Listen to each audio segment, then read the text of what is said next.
Good morning, everyone. I often talk about how little Justin Trudeau is entering this election year with. The latest polls we saw see the Liberals tanking, really 10 points behind where they were in February, which is they were around 37, and the Conservatives were around 34. Now the Conservatives are around 40, and the Liberals are around 25. That's incredible. That's a really big hit. And when SNC broke in February, I believe it was February 11th, but I could be wrong, it dominated the headlines for months. The rest of February, then all of March, and a little bit of the beginning of April too. Up to April 10th, I was reporting on SNC pretty regularly.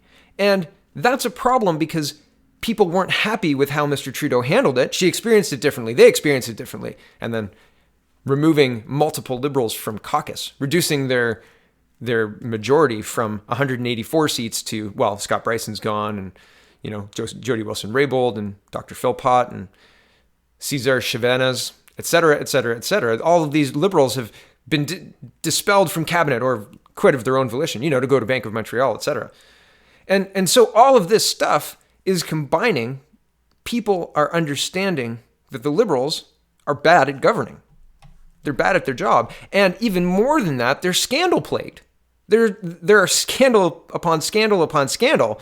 And well, from India to the USMCA renegotiation to Lav scam to Chinese farmers, and then Mark Norman coming up. We're going to get to Mark Norman in just a minute, but first, the Chinese farmers. Let's look at this. CBC News reporting, quote, Fed up Canada leans on the United States to help with China crisis. So I just want to remind everybody, since Justin Trudeau took office, there's been a 24/7 hate drum on for Donald Trump and the United States, and Canada positioning themselves as clearly smarter and better, and Donald Trump and the United States as lagging behind, not as forward thinking as we are, et cetera, et cetera. And aren't they terrible, those terrible racists, right? They're by extension.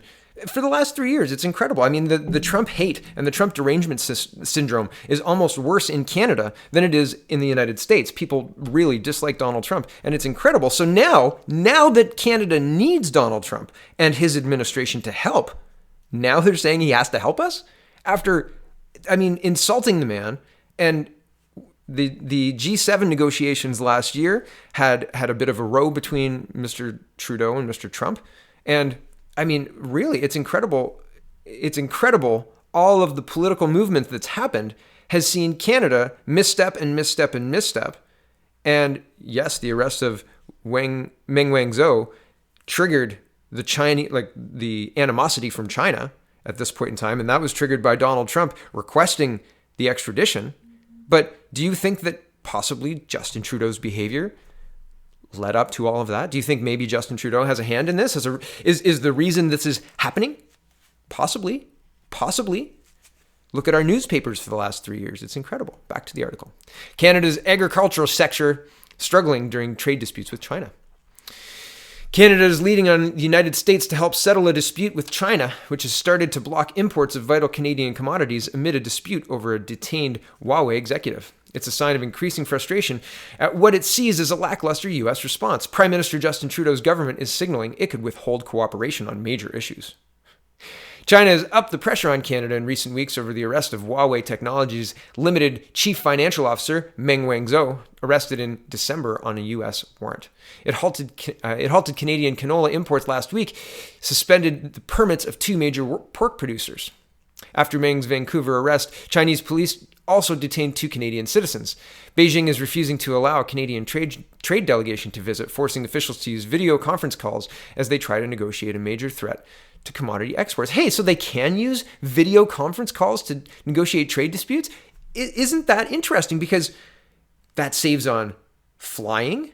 That saves on, being jet-lagged and tired. That saves on all sorts of government money, not to mention the CO2, right? If that's something that you're worried about, and planes emit a lot, right? How many cars does one plane emit? If that's something you're concerned with, it seems like a no-brainer that Canada should be using video calls, but this seems to be a punishment from Beijing saying, no, we're not even interested in having you come to our country. We'll talk over Skype, right? That's like, I'd really like my stuff back, and your ex-girlfriend's like, yeah, we'll chat on Skype and I'll leave it outside the door, or something to that effect. Anyway, back to the article. With no cards to play against China without risking significant economic damage, Canada has launched a full court press in Washington, which is negotiating its own trade deals with Beijing. U.S. administration confusion. The results have been meager. Quote, it's a very challenging situation. When we raised it with the Americans, they just say, quote, dealing with China is tough, or dealing with the Chinese is tough, said a Canadian government source. I mean, isn't that condescending? It is. It's very condescending to say that. Yeah, we know, eh? That sucks. Back to the article. Quote, it is also not clear who we should be targeting since you never know who is up and who is down in the administration at any given point, said the source, who requested anonymity given the sensitivity of the matter. Among these Canadians approached our Secretary of State Mike Pompeo, our Secretary of State Mike Pompeo, Agricultural Secretary Sonny Perdue, sorry if I've got that wrong, U.S. Trade Representative Robert Lighthizer, again, sorry if I've got that wrong, Republican Senator Jim Risch, Chairman of the Foreign Relations Committee. I think I've got that one right. The State Department said it was concerned by the canola ban. In March, the Foreign Relations Committee responded to Canada's concern by passing a bipartisan resolution supporting the country. Canada said the United States is obliged to help given that the U.S. arrest warrant triggered the crisis with Beijing. U.S. negotiators have rejected Chinese proposals to include the Huawei issue in their current trade deal discussions, according to a source familiar with the negotiations. Canada's U.S. Ambassador David McNaughton, who noted Canada has assisted the U.S. administration on diplomatic efforts with Venezuela, Latvia, and NATO, strongly suggest future requests for aid would not be met so positively unless Washington cooperated more. I scroll down. This administration doesn't like us very much is the headline, and it says, relations between Trump and Trudeau are formal at best. Officials in Ottawa have not forgotten that the president blew up last year's Group of Seven summit in Canada by describing Trudeau as very dishonest and weak. Quote, at the political level, this administration doesn't like us very much, said a second well-placed source. Intertwined with the China crisis is the second problem, the tariffs on Canadian steel and aluminum that Trump imposed last year on national security grounds. Meng, who is under house arrest in her Vancouver mansion, next appears in court on May 8th ahead of an extradition hearing in a process that could take years.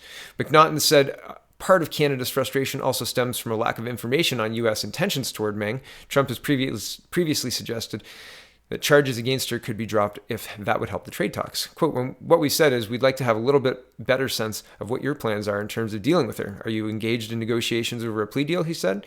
We're completely in the dark. So yeah, that's a problem, right? And a multifaceted problem in an election year. That's a really big problem. And here's another really big problem, is at least as big as SNC, and it could even be bigger. The Toronto Sun is reporting. Brace yourselves, the Mark Norman trial is about to overtake LavScam. When Liberal MP Andrew Leslie announced on Wednesday that he wasn't running for re-election, there was considerable speculation about his motives. Was the retired lieutenant general leaving politics after only one term because he could no longer care for Prime Minister Justin Trudeau's agenda? Or was the man previously touted as a star candidate frustrated to have been left out of cabinet while those with fewer accomplishments under their belts leapfrogged over? Or maybe the 61-year-old who represents a riding in the east of Ottawa is in fact leaving because of news that just broke concerning a far more scandalous matter. On Friday, CTV News reported that Leslie is on the witness list to testify in the Vice Admiral Mark Norman case, and that he will be testifying in Norman's defense and therefore against the government. Norman is defending himself against one criminal charge of breach of trust, alleging that he illegally leaked cabinet confidence news of a shipbuilding contract to the media. Not only is Norman vigorously denying this, but this case is believed to be the first time someone in Canada has ever been criminally charged for a leak. Since there are leaks all the time in Ottawa, the notion that a decorated and respected former head of the Navy and Vice Chief of the Defense Staff would be the first to be charged with something that, even if true, is so minor in the grand scheme of things, that has infuriated the military and veteran circles. To add insult to injury, the government is refusing to shoulder the cost of Norman's defense, as is sometimes done in cases like this. Because of this, Norman has had to remortgage his family home to pay his mounting legal bills. I want to show you the GoFundMe page here, and the link will be in the description. So I'm glad that there's a lot of money going to Mr. Norman for his legal defense. It'd be terrible to be in the position that he's in. And if you don't know the whole history of this, I've done a two-part. It was like two 20 or 30-minute videos to really deep dive into Mark Norman. You can just search Mark Norman, because I think the title is Mark Norman, What? And because I needed to understand what was happening. And what they did to this man for maintaining Canada's Navy is Awful, awful. You shouldn't be mortgaging your house to pay for lawyers after you've served Canada the way Mr. Vice Admiral Norman has. Okay, back to the article. An online GoFundMe account, those already raised over 360. Actually, it's almost 400 now, 398, I think, yeah. So 398 for Norman. It's believed to be the largest such defense fund of its kind, and saw a spike in activity on Friday following the news about Leslie's plan to testify. That a Liberal caucus member is planning to take the stand against his own government in support of Norman will serve a lot to rally public opinion to Norman's side. It's already there. Back to the article. He's not the only retired senior military figure speaking out. Mark Norman is a personal hero of mine. General Rick Hillier said in March at the Manning conference, I would stand behind him anytime. A source familiar with the case told The Sun that Leslie notified the Prime Minister's office about his decision to testify. Many months ago, Leslie perhaps figured that this would make it almost impossible to advance in the cabinet, even if he was re-elected in October, and even if the Liberals continue to hold government. The Norman trial has the potential to be even worse than LavScam. First, there's the timing of it. While no dates are yet set, the case is currently in pre-trial. It's believed it will unfold in August during the lead-up to the election. But more importantly, there is what's at stake. The allegation behind LavScam was that the Prime Minister and those around him attempted to interfere with the justice system to prevent a corporation from having to face criminal prosecution. That is certainly not good news, but this is different. It's worse. Norman's defense team, headed up by Marie Henein, is now arguing that the charge against Norman was politically motivated because of how the leak caused trouble for the PM. Think about what that actually says. The Prime Minister's office worked behind the scenes to put the head of the Navy behind bars because he inconvenienced Trudeau. Brace yourselves for a case that's just getting started. Yeah. And TikTok, Mr. Trudeau, October is coming faster than you think. Thank goodness. Enjoy the summer, everybody, but get out to vote this year. It's an important one. So, and if you've got an extra couple of dollars, send it Mr. Norman's way. I think,